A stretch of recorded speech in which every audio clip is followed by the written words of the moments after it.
All right, guys, let's take a look at some large-scale incidents. So first off, let's get some terminology out of the way. What exactly do I mean by large-scale incidents? Well, to be honest, it's kind of a made-up term. I'm using this to describe bigger incidents, ones that have multiple moving parts and are often more complicated than typical EMS pick up the sick person, bring them to the hospital. So for clarity's sake, let's call large-scale incidents any incident that involves multiple patients or multiple agencies or organizations. So a car accident that has multiple patients or a structure fire that has fire, police, and EMS involved. On top of that definition, we need to clarify mass casualty incidents. Incidents where there are more casualties than there are providers. Or another way of putting it, more issues than we have the resources to deal with them. These types of incidents are actually pretty common in EMS. So like I said before, that rollover MVC that has 4 passengers, we'll have to manage all of those patients on top of the other issues of an MVC. Scene safety, traffic, fire, etc. So how do we coordinate all of this and still provide great patient care? One answer is ICS, or the Incident Command System. ICS is a way of organizing incidents, no matter the size, in a way that makes sure all of the goals are managed in a timely manner. It's a world-recognized system with virtually all groups of domestic and international healthcare, first response, military, and even businesses using it. Heck, I even used it to organize my cousin's wedding. ICS works around 14 core principles that make sure the system can function at its best. We'll quickly run through them here, but make sure you're familiar with these, as it may show up on a quiz or a test. Hint, hint. In the next few lessons, we'll talk about all of these tenets, but for now, let's just focus on a few.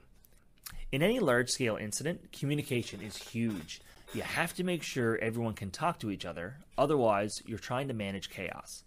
In our world, this is especially important, because oftentimes fire, police, EMS, and hospitals all work on different radio systems and have different lingo terminology. Say code black to a nurse and a firefighter, and look to see who's running and who's scratching their heads. In most emergency situations, one of the first things that dispatch will do is organize everyone's communication into a single channel, typically called mutual aid.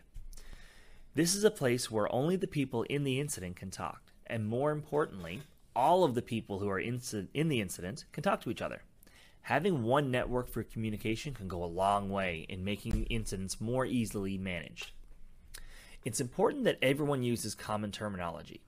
ICS helps fix this by having common terms like incident commander, operations section, and strike team as ways of designating responsibilities, as well as making sure it's really clear to everyone involved what your role in the organization is. Once communication is set up, another thing to think about in an ICS incident is, what are our goals? What exactly are we trying to do? In many cases, that can be obvious. When we go to a car accident and the patient's bleeding, we need to stop the bleed. But when managing big incidents, it can often be more complicated than that. Maybe the car is on fire, maybe there's traffic backing up, maybe there's a fuel leak that causes some environmental damage. The bigger the issue, the more important it is to have some clear objectives laid out. So let's apply this. We show up to a car accident. Let's say there's 3 patients, fuel's leaking from a truck, smoke's in the air, things are on fire, all that jazz. So the first thing we do is tell dispatch what's going on and that you're activating the ICS system. That makes you in charge, and then dispatch will go to work on getting communication set up.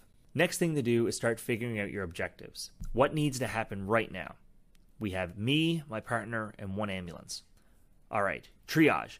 Maybe let's send partner to go find people who are hurt and start walking them, but can walk and get them to safety. We need to start thinking about safety. Okay, let's pull the ambulance across the street and stop other cars from coming, and maybe put some pylons up to stop traffic coming the other way. Great.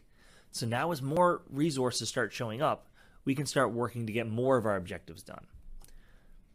All right, so this is a great start for now, but if this is a long incident, we may need to hand over command. In large incidents, ones that span multiple days, also called operational periods, we may have to write out a formal incident action plan. This is just a summary of what we've accomplished that day and what our goals should be for the next day. If it's a small incident, this can be done verbally. Think of it kind of like a handover report that we give to a nurse. Here's the care that we've started, and here's what needs to be done next.